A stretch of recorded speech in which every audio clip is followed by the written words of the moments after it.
मेरी आज की ये स्टोरी इतनी ज़्यादा अनरियलिस्टिक है कि पहली नज़र में आपको लगेगा कि ये कोई फिक्शनल मूवी है जिसकी स्टोरी मैं आपके सामने रख रहा हूँ। बट उससे पहले आप इसके प्रूफ्स अपनी स्क्रीन के ऊपर देख लीजिए। मैं पहले ही अटैच कर रहा हूँ, मैं कुछ भी अपने मन से बनाकर नहीं बोल रहा। और साथ में मैं इसके सोर्सेज के लिंक नीचे डिस्क्रिप्शन में भी दे दूंगा, सो आप वहाँ जाकर भी इसको वेरीफाई कर सकते हैं। इस पूरी स्टोरी का एक एक पॉइंट अपने माइंड के अंदर रजिस्टर कर पाना सच में एक बहुत बड़ी बवाल चीज़ थी, क्योंकि ऐसा लगता ही नहीं कि ये सच हो सकता है कभी। बट ये सब कुछ सच था। बट उससे पहले ठंड के कपड़े निकाल लीजिए, ठंड आ चुकी है। खुद स्वेटर पहनकर दिसंबर के महीने में इस लाइक बटन को बिल्कुल नंगा रखें, इसको ठंड लगने दें। साथ ही सब्सक्राइब बटन के ऊपर भी क्लिक कर दे, कमेंट्स में पिक में लिख दें। Let's dive in.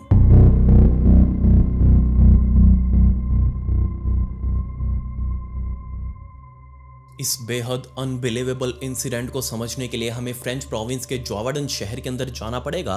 और दिन था 10 जून 1764 का। ये सच में एक बहुत ही पुरानी कहानी है। और यहीं पर रहने वाला 12 साल का जॉक नाम का ये लड़का 10 जून की सुबह सुबह अपने बेड के अंदर जैसे ही उठा, वो एक झटके के साथ उठा था। और उसने अभी अभी एक बहुत बुरा सपना देखा था और उसका पूरा मुंह साथ ही पूरा शरीर पसीने से तरबतर हो चुका था। और जैसे वो उठा झटके के साथ, वो अपने नींद में देखे हुए उस नाइटमेयर को याद करने लगा। उसने उस सपने में देखा कि कैसे एक बहुत ही अजीब सी और बहुत बड़ी चीज उसका पीछा कर रही है और जॉ खुद उसके आगे आगे भाग रहा है, बचते बचाते इधर उधर झाड़ियों को ऐसे हटाते हुए उनके बीच से चीरते हुए आगे की तरफ जा रहा है। लेकिन वो पीछे भागने वाली बड़ी सारी चीज उसका पीछा कर रही है और लगभग उसको पकड़ने ही वाली है। और जैसे उस चीज ने जॉक को पकड़ा आगे की तरफ होकर सपने के अंदर, और तभी जॉक का सपना टूट चुका था। और इस सपने से जैसे वो झटके से उठा और बाद में उसने अपने आप को संभाला, अपना पसीना पूछा, साइड में देखा, उसके 8 और छोटे भाई बहन वो अभी सो रहे हैं। जॉक इन सब में बड़ा था, सो उसने अपने आप को संभालते हुए सोचा कि नहीं, उसको घबराना नहीं है। उसके 8 भाई बहन अगर वो उठ गए तो उनकी नींद खराब हो जाएगी और ऐसे में वो खुद भी डर सकते हैं। सो खुद को कंट्रोल किया जॉक ने। बाकी सभी बच्चे अभी सो रहे थे और जॉक ये देखकर थोड़ा रिलैक्स हुआ कि चलो इनमें से किसी की नींद नहीं टूटी, शायद हो सकता है मैं सपने में चिल्लाया भी हो, लेकिन फाइनली अब सब कुछ ठीक था। लेकिन जो चीज़ सपने में आई थी जॉक के माइंड में, वो असल में कहीं ना कहीं सच भी था। क्योंकि जॉक को ऐसा लग रहा था पिछले कुछ टाइम से कि कुछ चीज़ है जो उसका पीछा कर रही है और वो इसकी एक ना एक दिन जान लेकर ही मानेगी। इस तरीके से तो वो इस दुनिया के अंदर नहीं रह सकता। लेकिन एक और चीज़ थी जो कि जॉक को पिछले बहुत लंबे टाइम से परेशान कर रही थी, और वो थी उसका अंदरूनी डर किसी से भी लड़ने भिड़ने का। असल में कुछ महीने पहले गांव के अंदर ही जॉक की एक छोटे बच्चे के साथ, इससे भी छोटे बच्चे के साथ एक लड़ाई हो चुकी थी और उस बच्चे ने लिटरली जॉक को उधेड़ कर रख दिया, बहुत गंदा मारा जॉक को। और इसके बाद पूरे गांव के अंदर ये बात फैल चुकी थी कि जॉक के बस की कुछ नहीं है, ये तो अंदर से नल्ला हो चुका है, खत्म है अंदर से बिल्कुल। ये किसी से भी भिड़ नहीं सकता। इसलिए सभी उसको कायर कायर कहकर उसको चिढ़ाने लगे, सभी उसको कौवाड़ कहने लगे। जॉक इस बात से बहुत ज़्यादा परेशान था, क्योंकि उसे ऐसा लग रहा था कि वो अपने सभी भाई बहनों के साथ साथ अपने माता पिता के ऊपर भी बोझ बन चुका है।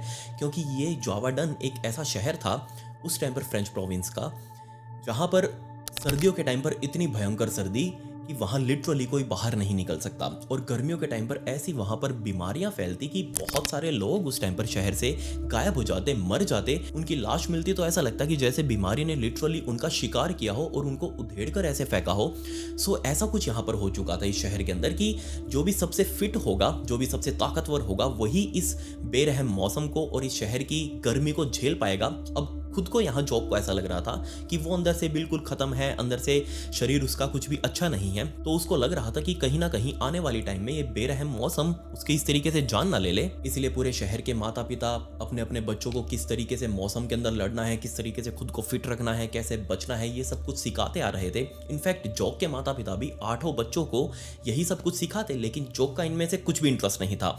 बाकी सभी भाई बहन जॉक के वो सब कुछ सीखते आ रहे थे, लेकिन जॉक वो बहुत ही ज्यादा लेजी था। उसको माचो गाय बनने में कोई भी ज्यादा इंटरेस्ट नहीं। असल में उसका इंटरेस्ट था उसके मामा के अंदर, और उसका मामा असल में वहाँ एक बहुत बड़े चर्च का प्रीस्ट था। और जॉक को भी लग रहा था कि उसको अपने मामा के जैसा बनना है प्रीस्ट आने वाले टाइम में। और जब भी उसके मामा उसके घर पर आते तो जॉक उनके पीछे पड़ जाता कि आप मुझे शिक्षा दीजिए, आप मेरे गुरु बन जाइए, मुझे भी आपकी तरह प्रीस्ट बनना है। अब आप बस सोच कर देखिए, एक 12-13 साल का लड़का जिसके एम्बिशंस बहुत अलग है, लेकिन मजबूरी में उसको इस तरीके से रहना पड़ रहा है इस शहर के अंदर, जहां उसको सर्वाइवल टू द फिटेस्ट वाली बात है, जो भी फिट होगा वही बचेगा आने वाले टाइम में, वरना उसकी मौत हो जाएगी। लेकिन उसके एम्बिशंस अलग हैं, उसको कुछ और बनना है और वो इस तरीके से यहाँ रहते हुए तो कभी भी नहीं बन पाएगा। लेकिन एट द एंड जोक को पता भी था कि वो कभी इस गांव से बाहर नहीं निकल सकता, उसके पास कहीं जाने के लिए जगह नहीं है। वो कहाँ रुकेगा, कहाँ काम करेगा, कैसे पैसा कमाएगा, कैसे खुद को सर्वाइव कर रखेगा, नहीं, उसके पास ऐसा कुछ भी सोर्स नहीं था। खैर, उस 10 जून की सुबह सुबह जैसे ही झटके मारकर जोक उठा था, अभी उसने खिड़की से पर्दा हटाकर देखा कि बाहर सूरज उगा है या नहीं उगा, लेकिन अभी भी बाहर हल्का हल्का अंधेरा था, मतलब सुबह होने ही वाली थी। सो जोक ने वापस अपना सिर अपने तकिए के ऊपर रखा और सोने की कोशिश करने लगा, लेकिन उसको नींद नहीं आ रही थी, क्योंकि मन में उसके वही डर था जो बहुत लंबे टाइम से चलता आ रहा था कि कैसे वो खुद को बचा कर रखेगा, कैसे वो आने वाले टाइम में सरवाइव करेगा। बट थोड़ी देर बाद उसका एक छोटा भाई जीन वो उठ चुका था, और जैसे उसने देखा कि जोक अभी उठा हुआ है और उसकी आंखें खुली हैं, ऊपर की तरफ देख रहा है, जीन चुपके से जोक के पास आया उसको डराने के लिए, क्योंकि जीन को पता था कि अगर उसको पीछे से ऐसे धप्पा कर दे कोई तो वो डर जाता है।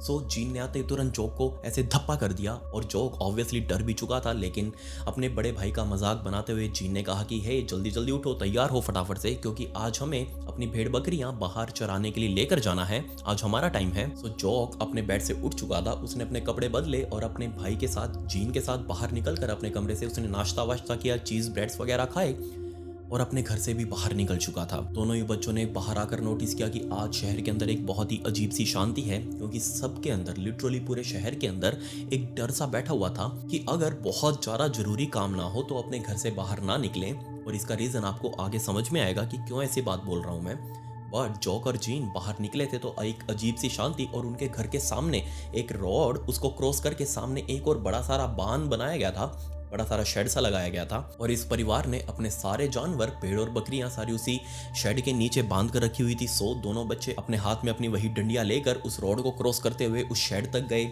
और शेड का दरवाजा खोलकर दोनों ने डंडियों से उन भेड़ और बकरियों को अलाइन करना शुरू कर दिया एक रास्ते में। सो दोनों बच्चे इन भेड़ बकरियों को ऐसे ऐसे करके उसको बाहर की तरफ निकालने लगे। सभी भेड़ बकरियां बाहर रोड की तरफ निकलकर अलाइन होकर अब उस रोड पे आगे चलने लगी थी, क्योंकि उनको भी पता था कि कहां पर जाना है चरने के लिए। कुछ मीटर ही अब ये पूरा झुंड भेड़ बकरियों का आगे की तरफ चला था कि जोक और जीन, जो कि इनके पीछे डंडियां लेकर चल रहे थे, उन्होंने बहुत ज्यादा अटेंशन के साथ इधर उधर देखना शुरू कर दिया। राइट और लेफ्ट दोनों देखते जा रहे थे, क्योंकि इनको पता था कि कुछ चीज है जो उनके ऊपर नजर बना के रखे हुए है। और बहुत लंबे टाइम से, पिछले बहुत महीनों से इस गांव से ऐसे ही लोग गायब होते जा रहे थे, और जब वो मिलते तो उनकी हालत लगभग ना के बराबर पहचानने वाली होती। या तो उनकी लाश कभी मिलती ही नहीं, अगर उनकी लाश मिलती तो उनकी लाश पहचानी तक नहीं जाती, उनके कपड़ों से उनकी पहचान होती। और ऐसे वो लोग उस टाइम पर गायब हो रहे थे जब वो अपनी भेड़ बकरियों को चराने के लिए जंगल की तरफ लेकर जाते थे। और अब ये जोक और जीन भी तो अपनी भेड़ बकरियां चराने के लिए जंगल की तरफ जा रहे थे। सो इसलिए वो बहुत ज्यादा अटेंटिव थे कि कोई चीज उनको देख तो नहीं रही, कोई चीज उनके ऊपर हमला तो ना कर दे। असल में इस टाइप के अटैक्स यहाँ 1 साल पहले जून 1963 में शुरू हुए थे, और उस टाइम पर सबसे पहले एक 14 साल की बच्ची, जो कि जॉक के ही एक फ्रेंड की बड़ी बहन थी, वो अपने साथ अपनी भेड़ बकरियों को लेकर जंगल के अंदर चराने के लिए गई थी। और जब वो रात होते होते वापस नहीं आई, लेकिन भेड़ बकरियां सारी वापस आ चुकी थी, बट वो 14 साल की लड़की वो अभी तक घर वापस नहीं आई, तो सभी को बहुत ज़्यादा टेंशन शुरू हुई। सभी ने ढूंढना शुरू किया, और ऐसे ये खेत के अंदर वो बच्ची पार्शली म्यूटिलेटेड मिली, उसका बहुत सारा मांस खाया हुआ था, और देखकर ही ऐसा लग रहा था जैसे किसी बहुत बड़े जानवर ने इस बेचारी बच्ची के ऊपर हमला किया हो। और उसके बाद तो ऐसे ऐसे सिलसिले बहुत सारे होते गए, लेकिन ये कोई भी एक पैटर्न नहीं था। कहीं से भी कोई भी बच्चा ऐसे गायब हो रहा था, कोई भी बड़ा इंसान ऐसे गायब हो रहा था, कोई खास पैटर्न नहीं था। और सभी ने बस यही माना कि कोई बहुत बड़ा जानवर है, जैसे कि कोई भेड़िया या फिर और कोई जंगली जानवर जो ऐसे बच्चों का शिकार कर रहा है और उनके साथ ये सब कुछ कर रहा है। बट टाइम के साथ साथ लोगों को ये पता लगने लगा कि नहीं, ये किसी जंगली भेड़िया का काम नहीं है या फिर किसी जंगली जानवर का काम नहीं है। क्यों? क्योंकि पहली बात, अगर कोई भी भेड़िया या फिर कोई जंगली जानवर शिकार करेगा तो वो अपने शिकार को जंगल के अंदर लेकर जाएगा, ना कि यहाँ बाहर खेतों में खुले के अंदर छोड़ेगा। और दूसरा, वो अपने शिकार को पूरा खाएगा, ऐसे वो तोड़ फोड़ करके उनके शरीर के साथ उनके शरीर को पूरा तरीके से खिंडाकर ऐसे वो नहीं छोड़कर जाने वाला। सो जिस टाइम पर ये जॉक और जीन अपनी भेड़ बकरियों को चराने के लिए जा रहे थे, इस टाइम तक आते आते दर्जनों ऐसे बच्चे इस गांव से या तो गायब हो चुके थे या फिर उनकी लाश मिली थी तो ऐसे उटपटांग हालातों के अंदर मिली थी। सो इस टाइम तक आते आते पूरे शहर वालों ने इसे द बीस्ट ऑफ जैग्वाडॉन के नाम से जाना जाने लगा। पूरे फ्रांस के अखबारों में हेडलाइंस बन चुकी थी द बीस्ट ऑफ जैग्वाडॉन, और इसीलिए पूरे शहर के अंदर अलग अलग टीमें इस बात के ऊपर काम कर रही थी कि वो किसी ना किसी तरीके से इस बीस्ट को ढूंढकर, इस जानवर को ढूंढकर वो उनका शिकार करेगी और सबके सामने न्यूज़ ला कर रखेगी। इसलिए बहुत सारे लोग अपने साथ बंदूकें लेकर पूरे जंगलों के अंदर जा जाकर शिकार कर रहे थे। अलग अलग भेड़ियों को मार मार कर हर कोई आकर कहता कि उसने बीस्ट ऑफ जैग्वाडॉन को मार डाला है, ये देखिए ये देखिए। लेकिन फिर भी शिकार, बच्चों के शिकार अभी भी कंटिन्यू हो रहे थे। और इसी डर की वजह से जितने भी त्योहार आते पूरे साल में, लोगों ने त्योहारों पर घरों से बाहर निकलना बंद कर दिया। शाम होते ही लोग अपने घरों के अंदर घुस जाते, चुपके से रहते, बिना कोई आवाज़ किए। लोगों ने एक दूसरे से मिलना बंद कर दिया। बाजार बहुत जल्दी बंद हो रहे थे। बट एट द एंड इस टाइम पर शहर के अंदर रहने वाले ज़्यादातर लोगों का मेन काम था पशुपालन का, और इसलिए उनको अपने पशुओं को चराने के लिए बाहर भी जाना था। लेकिन सभी लोग डर डर कर जाते। टाइम फिक्स किया हुआ था कि इस टाइम पर जाएंगे और शाम होने के बाद कोई भी घर से बाहर नहीं निकलेगा, क्या पता दिन में भी अटैक हो सकता है। सब लोगों के अंदर डर बना हुआ था।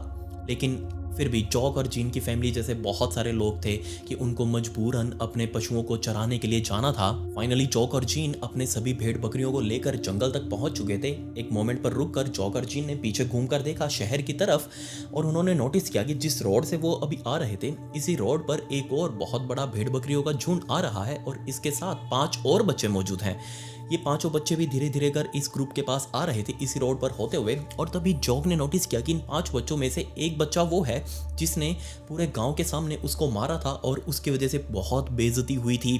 लोग उसको कायर कहने लगे थे, डरपोक कहने लगे थे। बट फिर भी जॉक और जिन के माइंड में यही था कि कोई बात नहीं, आने दो इनको, डर तो हमको भी लग रहा है, यहाँ पर हम अकेले हैं। अगर हम सभी साथ में होंगे तो ऑब्वियसली सेफ्टी ज़्यादा है, जितना बड़ा ग्रुप होगा उतनी ज़्यादा सेफ्टी होगी। पिछले वाले ग्रुप के पास आते ही जॉक और जिन अपने वाले भेड़ बकरियों को थोड़ा और आगे की तरफ लेकर गए। जंगल में एक अलग से क्लियरिंग बनाई गई थी, एक स्पॉट बनाया गया था जहाँ पर सभी जानवर शहर के आकर चरते थे। पिछले वाला ग्रुप भी धीरे धीरे उनके पास आ चुका था और उस लड़के ने जिसने जॉक को मारा था उसने जॉक की तरफ देखा और वही इशारा किया मारने वाला। ऑब्वियसली जॉक बहुत ज़्यादा एम्बेरस फील कर रहा था, उसको शर्म आ रही थी क्योंकि कुछ दिनों पहले ही वो इस लड़के से पिटा था और वो कुछ कर भी नहीं सकता, दोबारा मार भी नहीं सकता इसको। खैर ये सब बातें रख कर माइंड में डरे हुए, तो देखो ये 7 ही बच्चे थे, 2 ये जॉक और जीन और 5 वो वाले, सभी बच्चे डरे हुए थे। सो सबने फाइनली डिसाइड किया कि सभी लोग एक साथ रहेंगे ताकि सेफ्टी बनी रहे। और ये 7 बच्चे अपने भेड़ बकरियों के साथ होकर उस स्पॉट पर पहुंचे और फाइनली अपनी भेड़ बकरियों को चराने लगे अच्छे से। लेकिन आसपास का माहौल जंगल का ईयरी शांत, एक चूं चपाट की कोई आवाज नहीं, सिर्फ भेड़ बकरियां जो चर रही थी उनके चरने की ऐसे की कुटर कुटर कुटर कुटर की आवाज बस यही आ रही थी, इसके अलावा और कुछ भी नहीं।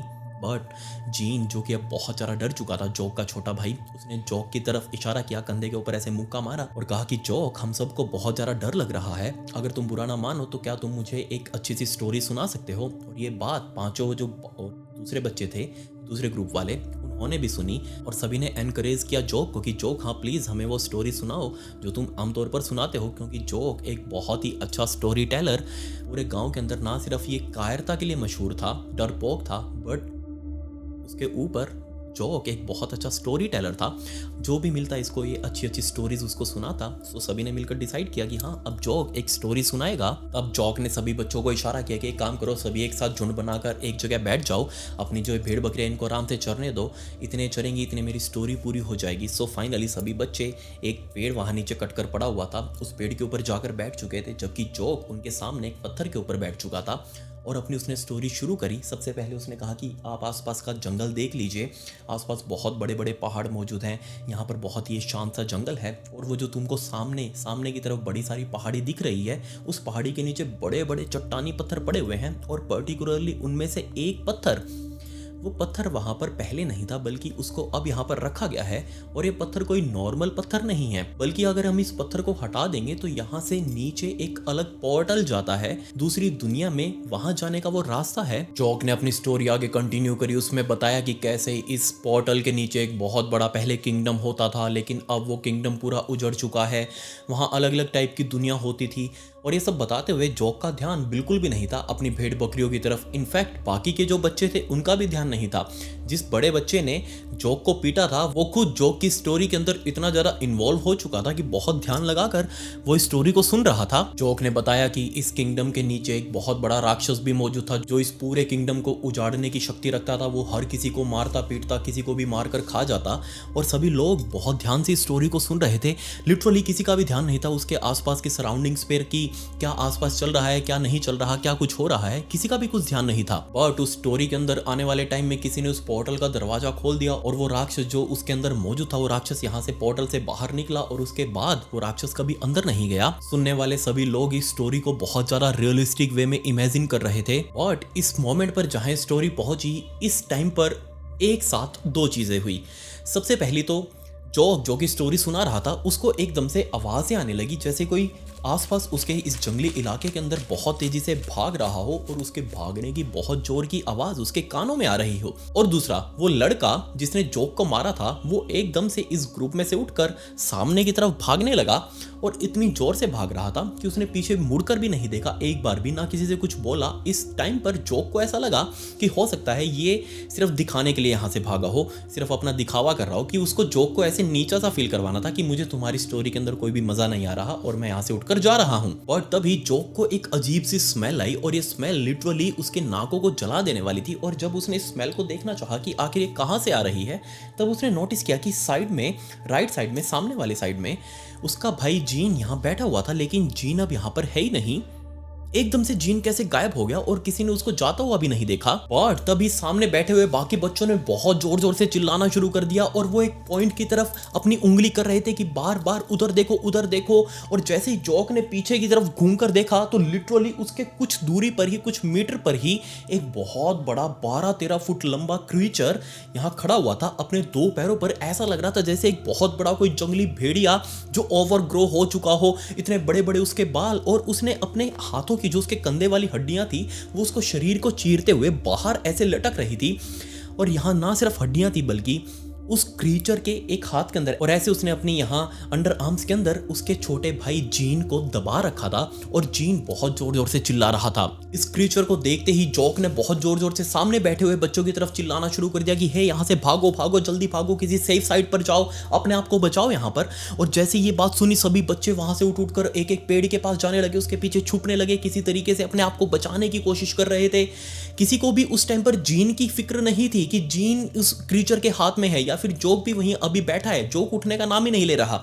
जोक वहां से उठना चाह रहा था लेकिन उसके पैर लिटरली ऐसे फ्रीज हो चुके थे, वो वहां से उठ ही नहीं पाया। और तभी उसके इंटरनल मन के अंदर ऐसा कुछ फील हुआ कि नहीं, उसका छोटा भाई जीन उस क्रीचर के पास है और कुछ भी हो जाए उसे अपने भाई को बचाना होगा। आज तक पूरा गांव उसको कायर, उसको डरपोक कहता हुआ आया था, लेकिन अब उसके मन के अंदर एक ऐसा एड्रेनलिन रश कर रहा था, उसके शरीर के अंदर ऐसी एक पावर रश कर रही थी कि नहीं, कुछ करना होगा अपने भाई को बचाने के लिए। इस मोमेंट पर जोक ने जो सामने बच्चे भागे थे, अभी अभी जाकर एक एक पेड़ों के पीछे छुप रहे थे, उन सभी बच्चों को आवाज लगाई कि रुको रुको रुको, वापस सभी मेरे पास आओ, मेरे पास आओ, वो क्रीचर यहां से जा चुका है और हमें एक प्लान बनाना है। और सरप्राइजिंगली इस मोमेंट पर सभी बच्चे डरे नहीं और वो भागकर सीधा जोक के पास आए, उससे पूछने लगे कि हाँ भाई बताओ क्या हुआ, क्या करना है।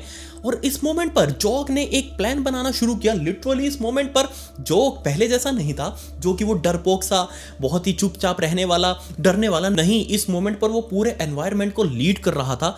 एक एज ए लीडर वो प्रिटेंड कर रहा था सभी के सामने और उसने अपना एक प्लान बताया। और ये प्लान सुनकर सभी बच्चे हाँ भी भर रहे थे कि हाँ ठीक है, ऐसा ही करेंगे, कोई दिक्कत नहीं है। तभी इन सभी बच्चों ने उस हिल साइड की तरफ भागना शुरू कर दिया जो कि उसने स्टोरी सुनाई थी जोक ने पहले, और एक वो पत्थर दिखाया था, एक बहुत बड़ा चट्टानी पत्थर, उस पहाड़ की तरफ भागना शुरू कर दिया क्योंकि असल में वो बहुत बड़ा अनजान सा क्रीचर जीन को लेकर उसी पहाड़ी की तरफ भाग रहा था। और ये सभी बच्चे उसके पीछे पीछे भागने लगे। वो क्रीचर बार बार पीछे मुड़कर देख रहा था कि वो बच्चे उसका पीछा कर रहे हैं, लेकिन उसने किसी और के अंदर इंटरेस्ट नहीं दिखाया, उसको बस जीन चाहिए था। और तभी उसने जीन, जिसको उसने अपनी कांख के अंदर दबा रखा था, उससे बाहर निकाला और अपने मुंह के अंदर दबाकर ऊपर की तरफ भागने लगा। बच्चे भी पीछे से बहुत जोर से, लिटरली उसके वो बहुत पास आ चुके थे भागते भागते, और सभी मिलकर उस क्रीचर का पीछा करने लगे। इधर उधर से पेड़ पौधों को पकड़ पकड़ कर भागने लगे ताकि वो उस स्पीड को मैच कर पाए जिससे वो क्रीचर भाग रहा है। भागते भागते सभी बच्चे इस क्रीचर के इतने पास आ चुके थे कि अगर वो अपना हाथ आगे बढ़ाए तो वो उस क्रीचर को छू सकते थे, लेकिन वो क्रीचर आगे की तरफ भागे जा रहा, भागे जा रहा। और इस मोमेंट पर जोक ने बहुत जोर से चिल्लाया कि नाउ, अब। और ये सुनते ही सारे बच्चे जो कि अब एक डायरेक्शन में भाग रहे थे वो बढ़ चुके थे, लिटरली पूरे घेरे के टाइप में बढ़ चुके थे। और ये घेरा बनाया था इन बच्चों ने भागते भागते इस क्रीचर के चारों तरफ, और इनके हाथ में जो डंडियां थी जो कि वो अपने भेड़ बकरियों को चराने के टाइम पर अपने साथ लेकर निकले थे, इन डंडियों से उस क्रीचर को मारना शुरू कर दिया जोर जोर से। अब ऑब्वियसली वो 12 फुट लंबा क्रीचर, बहुत ही हट्टा कट्टा मोटा ताजा राक्षस जैसा, उसके ऊपर इन डंडियों का क्या ही असर पड़ेगा। लेकिन फिर भी वो इस डंडियां लगने से क्रीचर बहुत ज़्यादा डिस्टर्ब हो रहा था। वो बार बार अपने हाथ छटपटा रहा था ताकि वो इन बच्चों को अपने से दूर कर सके। उसको बस अपने मुंह में दबा हुआ जीन चाहिए था। इन बच्चों का असल में प्लान था इस क्रीचर को मारते मारते एक स्पेशली स्पॉट पर लेकर आने का, जो कि जॉक ने डिसाइड किया था कि इस क्रीचर को हमें किसी भी तरीके से वहां तक लेकर आना है। सो बच्चे मारते मारते उस क्रीचर का ध्यान भटकाते भटकाते उसको उस स्पॉट की तरफ लेकर जाने लगे। और एट द मोमेंट वो स्पॉट आ चुका था जहां पर वो लेकर जाना चाहते थे। असल में वही पत्थर था जो कि स्टोरी के अंदर जॉक ने डिस्कस किया था कि ये पत्थर यहाँ से हट गया था और इसके अंदर एक पोर्टल है दूसरी दुनिया का, और उस पोर्टल से ही एक राक्षस बाहर निकल कर आया था और वो राक्षस अंदर रहते हुए पूरे किंगडम को उजाड़ चुका था। और इस स्पॉट पर आकर जॉक ने अपना दूसरा वर्ड बोला, नेक्स्ट। मतलब कि अब इनका जो प्लान था उस प्लान का नेक्स्ट फेज इनको शुरू करना था। बट जॉक बार बार अपने भाई की तरफ देख रहा था क्योंकि उस क्रीचर के मुंह में अभी भी उसका भाई दबा हुआ था, लेकिन किसी भी तरीके से उसको बस अपना भाई बचाना था। क्योंकि अभी तक तो उसका भाई, जब वो भाग रहे थे सभी लोग, इस टाइम पर तो जीन बहुत जोर जोर से चिल्ला रहा था बचाओ बचाओ बचाओ, लेकिन अब एकदम से वो साइलेंट पड़ चुका था। उसके शरीर से खून निकल रहा था, टपक रहा था वो नीचे पूरे इस क्रीचर के शरीर पर भी, और वो बिल्कुल शांत सा पड़ चुका था। जॉक को बहुत ज्यादा टेंशन हुई और जॉक को अपना भाई चाहिए था जिंदा या मुर्दा कैसे भी करके। सो इस मोमेंट पर जॉक ने भी अपना पूरा जोर लगाकर उसके हाथ में जो डंडा था वो बहुत जोर से इस सामने मौजूद क्रीचर को मारा। ये सभी बच्चे मिलकर असल में इस क्रीचर को इस गड्ढे के अंदर डालना चाहते थे, क्योंकि कुछ हफ्ते पहले जॉक अकेले अपने भेड़ बकरियों को चराने के लिए एक बार यहाँ पर आया था। और जब उसकी भेड़ बकरियां चल रही थी तब वो अपना टाइम पास करने के लिए पास ही के इस हिल साइड पर आया था, लेकिन एकदम से उसका पैर फिसला और वो सीधा इस गड्ढे के अंदर जाकर गिरा। और ये गड्ढा काफ़ी ज़्यादा गहरा था, काफ़ी ज़्यादा गहरा। बट इस गड्ढे के अंदर जगह जगह पत्थर टूटे फूटे हुए थे, तो जॉक जैसे तैसे करके खुद को बचाते हुए वापस गड्ढे से बाहर निकल गया। लेकिन जॉक को पता था कि अगर किसी भी तरीके से कुछ भी करके हम इस क्रीचर को इस गड्ढे के अंदर डाल दें तो हो सकता है वो बाहर वापस ना निकल पाए। और इन बच्चों का प्लान कामयाब भी हुआ। हड़बड़ाहट में वो क्रीचर, वो जो भी कुछ था जिसके मुंह में जीन दबा हुआ था, एकदम से उस क्रीचर का पैर फिसला और उसका एक पैर अंदर जाते ही दूसरा पैर अपने आप इस गड्ढे के अंदर जा चुका था। लेकिन जैसे वो इस गड्ढे के अंदर गिरने लगा, लेकिन तभी उसने अपने हाथ गड्ढे के ऐसे किनारे के ऊपर फंसा लिए ताकि वो नीचे जाने से बच जाए। अभी भी उसके मुंह के अंदर जीन फंसा हुआ था। लेकिन इस मोमेंट पर जॉक पहली बार उस क्रीचर को फेस टू फेस देख रहा था। और जब जॉक ने उस क्रीचर के चेहरे के अंदर मौजूद आंखों से आंख मिलाई, इस मोमेंट पर लगा जॉक को कि नहीं, ये कोई भेड़िया नहीं है, ये कोई जानवर नहीं है, बल्कि इसका चेहरा किसी इंसान की तरह है। इसकी आंख मेरी आंखों के साथ आई कांटेक्ट बना रही हैं। जॉक समझ चुका था कि इस बीस्ट को बहुत ज़्यादा गुस्सा आ रहा है उसके ऊपर, क्योंकि इस मोमेंट तक आते आते उस बीस्ट को भी समझ आ चुका था, उस जो भी वो जानवर था उसको समझ आ चुका था कि जानबूझकर इन बच्चों ने उसको यहाँ पर फंसाया है और वो किसी भी तरीके से अब यहाँ से बाहर निकलना चाह रहा था कुछ भी करके। और अपने साथ हुए इस धोखे का बदला लेने के लिए इस क्रीचर ने अपना एक हाथ ऐसे बहुत जोर से आगे की तरफ मारना चाहा, क्योंकि जॉक उसके सामने खड़ा था। और जैसे ही उसने अपना हाथ ऐसे किया, इस मोमेंट पर साइमल्टेनियसली दो चीजें हुई। पहला, जॉक जो कि उसके सामने खड़ा था, लेकिन इस क्रीचर का हाथ इतना बड़ा नहीं था कि वो जॉक को अपने साथ पकड़ ले। इस चीज के टाइम पर जॉक एकदम से पीछे हो चुका था, लेकिन उस क्रीचर का हाथ ऐसे चीरते हुए बेचारे उस जॉक के पेट को ऐसे चीरते हुए आगे की तरफ निकला। और दूसरी चीज, जब वो हाथ ऐसे कर रहा था उस टाइम पर जो बाकी बच्चे आसपास खड़े थे और मार रहे थे इस क्रीचर को, इन लोगों के पास एक अपॉर्चुनिटी थी कि किसी भी तरीके से जीन को उसके मुंह से बाहर निकाल लें। जब वो अपना हाथ ऐसे आगे की तरफ कर रहा था, उस टाइम पर बाकी बच्चों ने जीन के कपड़ों को पकड़ा और उसे खींचने लगे, ऐसे झटके मारने लगे। और कमाल की बात यहाँ ये थी कि वो खींच के बाहर निकल भी गया, लेकिन वो छूट चुका था। मतलब कि वो किनारे पर पड़ा था इस पूरे गड्ढे के, और ये क्रीचर, ये जो भी कुछ था, ये बीमारी, ये अभी भी उसको पकड़ सकता था। बट बच्चों ने बहुत ज्यादा हिम्मत दिखाई। जॉक जो कि अब पीछे हो चुका था उसके हाथ की वजह से, बट बाकी बच्चों ने मौका दिखाते हुए बहुत ही तुरता फुर्ती दिखाते हुए जीन के कपड़ों को दोबारा से पकड़ा और खींच लिया अपने साथ। जबकि जब उसका हाथ इस तरीके से वापस आया, लेकिन वो क्रीचर अब की बार वापस अपना बैलेंस नहीं बना पाया और वो सीधा उस गड्ढे के अंदर जा चुका था। तब इन सभी बच्चों ने बहुत जोर जोर से चिल्लाना शुरू कर दिया और यहाँ से भागो भागो करने लगे। सभी बच्चों ने मिलकर जीन को उठाया, उसको ऐसे 2 हाथ 2 पैर पकड़कर सभी बच्चे यहाँ से भागने लगे। सीधा उस एरिया को क्रॉस करते हुए, बिना अपनी भेड़ बकरियों की कुछ चिंता करते हुए, यहाँ से क्रॉस करते हुए सीधा शहर की तरफ भागे और वहां जाकर मदद मांगी, सबको बताया कि यहाँ पर क्या हुआ है। और भागते भागते इन लोगों ने पीछे से आवाजें सुनी थी जंगल से क्रीचर की, जो कि बहुत जोर जोर से चिल्ला रहा था, उस गड्ढे से बाहर आने की कोशिश कर रहा होगा। इनफैक्ट गांव वाले तो पहले से ही मदद करने के लिए तैयार थे, क्योंकि वो लड़का जो कि इस स्टोरी से उठकर बीच में भागा था, उस लड़के का ध्यान कंटिन्यू उसी हिल साइड के ऊपर ही था और उसने देख लिया था पहले से ही कि वहां से बीस्ट ऑफ जैगुआर्डन निकल कर आ रहा है उनकी तरफ। और उससे डर कर ही वो लड़का वहां से बिना कुछ बोले सीधा शहर की तरफ भागने लगा था।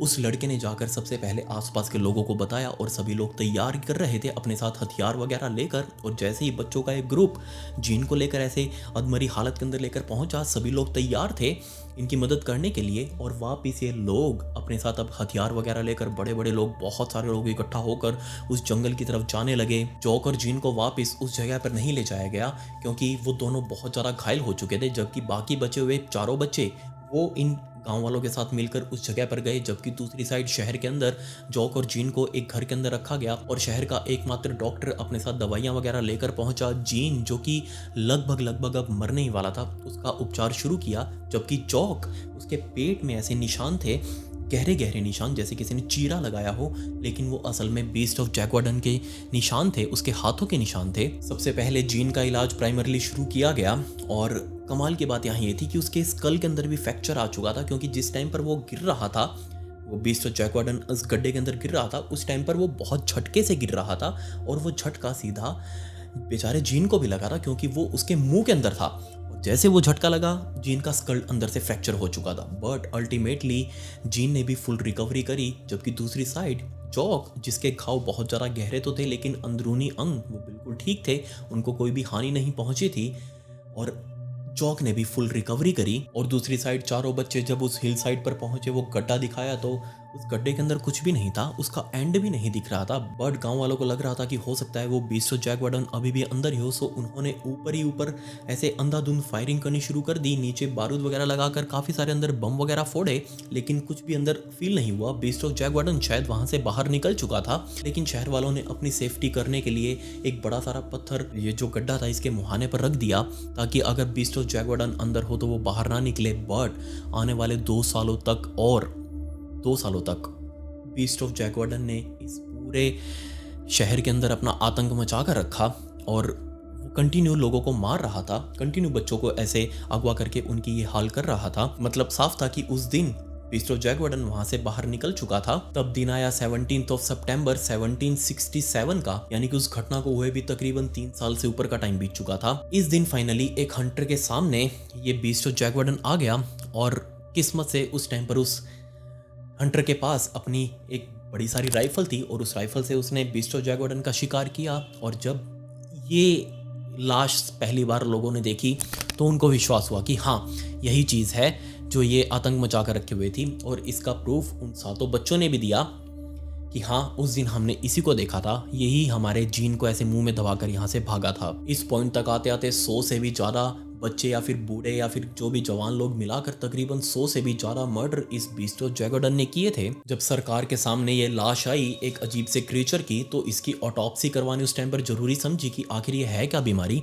क्योंकि ये कोई भेड़िया तो नहीं लगता, बस ये भेड़िए जैसा दिखता है, ये चलता भी 2 पैरों पर है, 4 पैरों पर नहीं चलता लाइक ए भेड़िया, तो ये आखिर है क्या। सो इसकी एक ऑटोप्सी की गई, लेकिन जिन डॉक्टर्स ने उस टाइम पर ऑटोप्सी करी थी, उस टाइम पर इतनी हैवी टेक्नोलॉजी भी नहीं थी जो आज के टाइम पर है।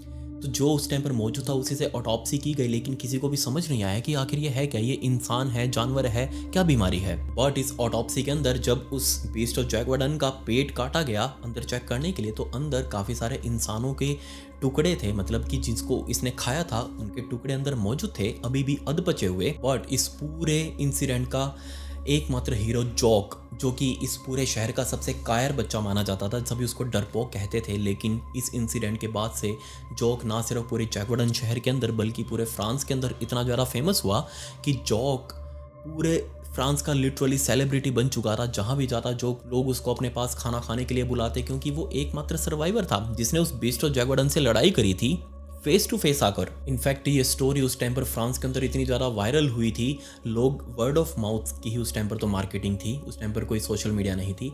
ये स्टोरी आगे पहुंचते पहुंचते किंग लुइस द 15 के पास पहुंची और वो इस बात को सुनकर इतने ज़्यादा हैरान थे कि उन्होंने जॉक को अपने पास बुलाया और उन्होंने जॉक के सामने इतना पैसा रखा कि हाँ तुम आराम से पढ़ो, तुमको प्रीस्ट बना है तुम प्रीस्ट बनो, मैं तुम्हारा सारा खर्चा उठाऊंगा। इसके बाद जॉक उस जैकवार्डन शहर से निकलकर नॉर्दर्न फ्रांस के अंदर शिफ्ट हो चुका था। वहाँ उसने अपने आगे आने वाली पढ़ाई करी और जहाँ इस जॉक ने पढ़ाई करी थी वहाँ आज भी जॉक के नाम का एक बहुत बड़ा स्टैचू बनाया रखा है।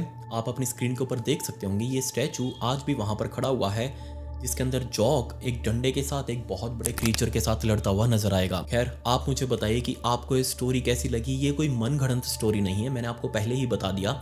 इसके प्रूफ्स आपको इंटरनेट के ऊपर मिल जाएंगे। इसके ऊपर बहुत सारी मूवीज भी बनी हुई हैं और ये एक रियल लाइफ इंसिडेंट था। सुनने में फिक्शनल सा लगता है, बनावटी सा लगता है, लेकिन नहीं, ऐसा नहीं था, ये बिल्कुल रियल था। खैर आपके इसके बारे में क्या विचार हैं? क्या आपने कभी अपनी ज़िंदगी के अंदर कुछ अजीब सा क्रीचर देखा है या फिर अजीब सा जानवर देखा हो जो कि जानवरों जैसा ना लग रहा हो या फिर वैसा बिहेव ना कर रहा हो? अगर हाँ तो उसके बारे में नीचे कमेंट्स में ज़रूर बताएं, या फिर अगर आप मुझे बताना चाहते हैं तो ये मेरी इंस्टाग्राम आईडी का लिंक आपको डिस्क्रिप्शन में भी मिल जाएगा। आप वहाँ आकर मुझसे बातें कर सकते हैं, मुझे अपने इंसिडेंट्स बता सकते हैं। कुछ भी स्टोरी अगर आपको बतानी हो तो आप मेरे साथ डिस्कस कर सकते हैं। क्या पता अगर अच्छी लगे तो मैं उसको आगे पब्लिश भी करूँ। लिंक नीचे डिस्क्रिप्शन में है, आपके हाथ से फॉलो बटन जरूर क्लिक हो जाना चाहिए। खैर पिछली वीडियो का शाउट आउट नेयश को and comment pick me to get a shout out in next video. मिलते हैं अगली वीडियो में।